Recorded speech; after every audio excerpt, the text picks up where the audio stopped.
Baik, selamat siang adik-adik yang terkasih.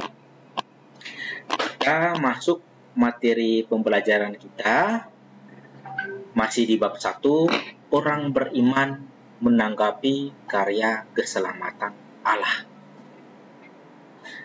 Minggu lalu kita lihat beragama sebagai tanggapan atas karya keselamatan Allah.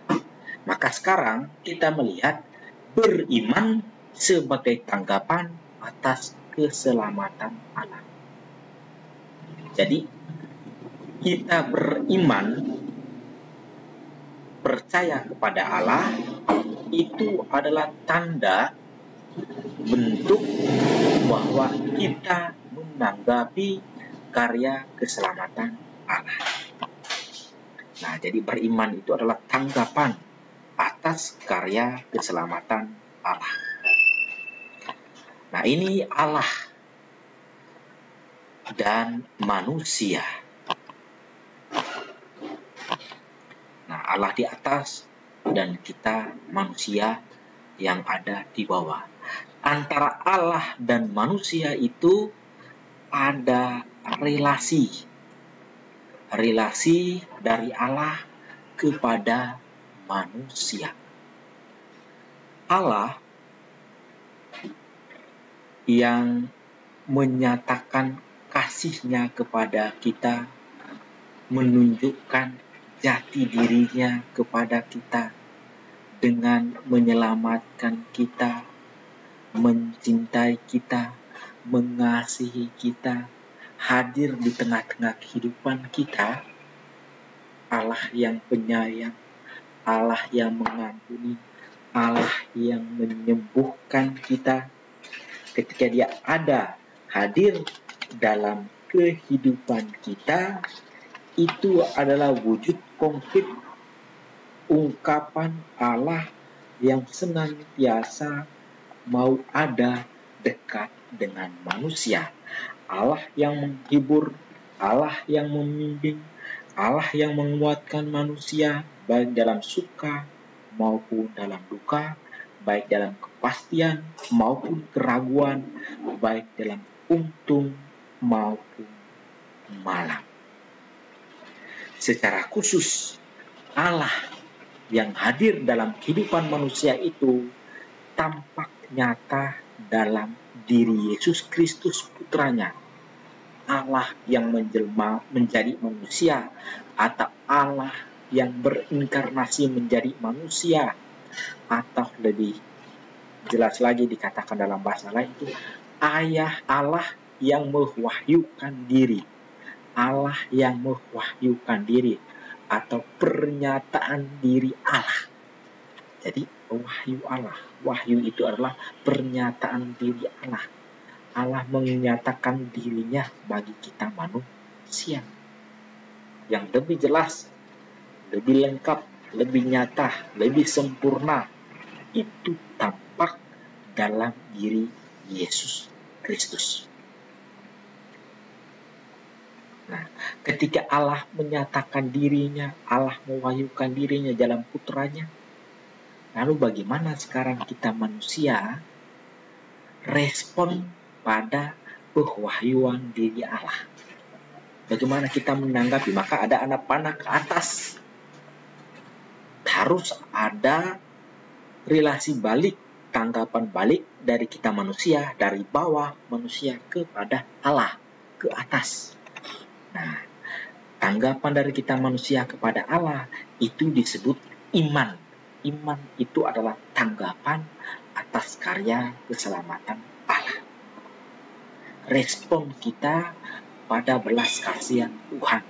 Respon kita pada karya keselamatan Allah yang dikerjakan secara sempurna, diwujudkan secara nyata dalam diri Yesus Kristus.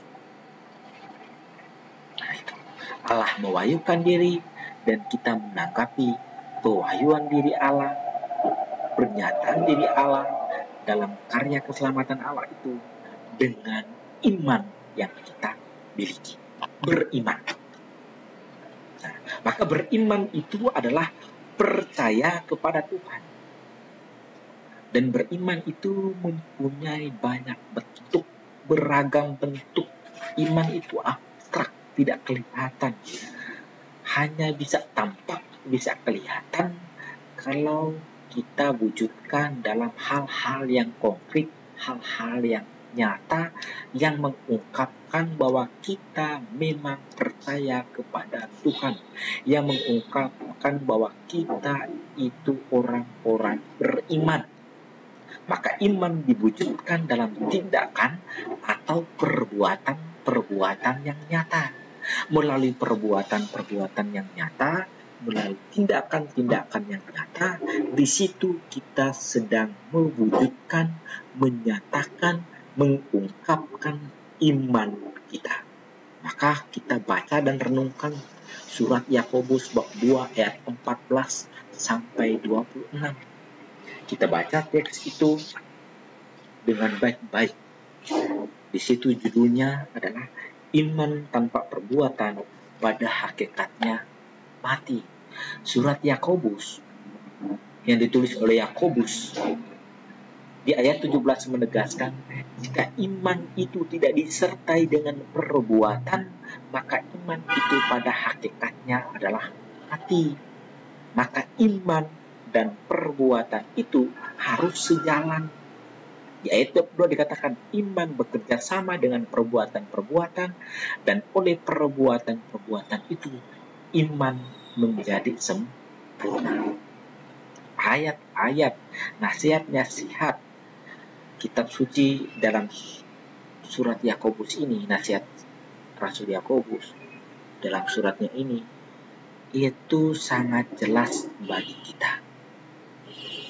Perbuatan-perbuatan kita, tindakan-tindakan kita yang konkret, yang nyata, itu membuat iman kita menjadi sempurna. Jadi hanya percaya tok, hanya beriman saja tanpa ada perbuatan yang nyata, maka itu sia-sia, tidak ada gunanya. Nah, perbuatan atau tindakan yang seperti apa yang mengungkapkan iman itu? Maka tidak usah kita heran lagi. Perbuatan kasih, perbuatan mengamalkan kasih, tolong menolong, mengampuni, memaafkan, mencintai, membantu, menegur, semua itu adalah perbuatan-perbuatan, tindakan-tindakan yang menunjukkan kesempurnaan iman kita. Yesus ajarkan cinta kasih sebagai hukum yang pertama dan terutama. Maka apa saudara-saudari, kita orang beriman itu harus menjadi pelaku firman. Harus menjadi pelaku firman. Ketika kita menjadi pelaku firman, kita menjadi seperti Abraham yang disinggung dalam surat Yakobus, menjadi sahabat Allah. Kita adalah pelaku firman. Kita ingat juga Tuhan Yesus katakan di Injil, siapakah saudaraku, siapakah ibu, siapakah ayahku? Mereka yang melaksanakan perintah Allah. Perintahku, Bapakku yang di surga, dialah saudaraku laki-laki, dialah saudariku perempuan, dialah ayahku, dialah ibuku. Maka apa?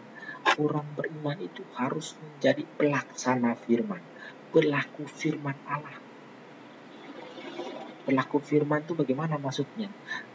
Kalau Allah menyuruh kita untuk mengasihi, maka kita melakukan tindakan mengasihi. Kalau Allah suruh kita mengampuni, maka kita juga harus bisa mengampuni. Itu tanda bahwa kita menjadi pelaku firman Allah. Maka hidup dari iman menjadi kita ciri, itu adalah menjadi ciri orang yang benar. Hidup dari iman itu adalah ciri khas orang benar, yang akan membuahkan berkat Tuhan, yang memperoleh kekuatan hidup, merasa damai, tenang, dan bahagia karena selalu berusaha untuk hidup sejalan dengan kehendak Tuhan. Bahaya bagi orang yang menjalani hidup tanpa iman adalah diliputi rasa takut, gelisah, tidak punya harapan, cenderung mencari jalan pintas untuk menyelesaikan hidup, pesimis karena tidak percaya akan pertolongan Tuhan dalam hidupnya. Maka orang yang dapat disebut betul-betul beriman bila ia sungguh-sungguh menghayati dan mewujudkan imannya dalam hidup sehari-hari. Iman itu harus diwujudkan dalam kehidupan yang nyata setiap hari. Iman tidak hanya diungkapkan melalui doa, pujian-pujian saja, tetapi juga diwujudkan dalam kehidupan sehari-hari, terutama melalui perbuatan-perbuatan baik yang menyelamatkan dan membahagiakan sesama. Kalau kita bisa melakukan semuanya itu, kita menjadi pelaku firman, maka itu adalah tanda yang sangat jelas bagaimana kita menghidupi iman yang kita miliki. Sekian dan terima kasih.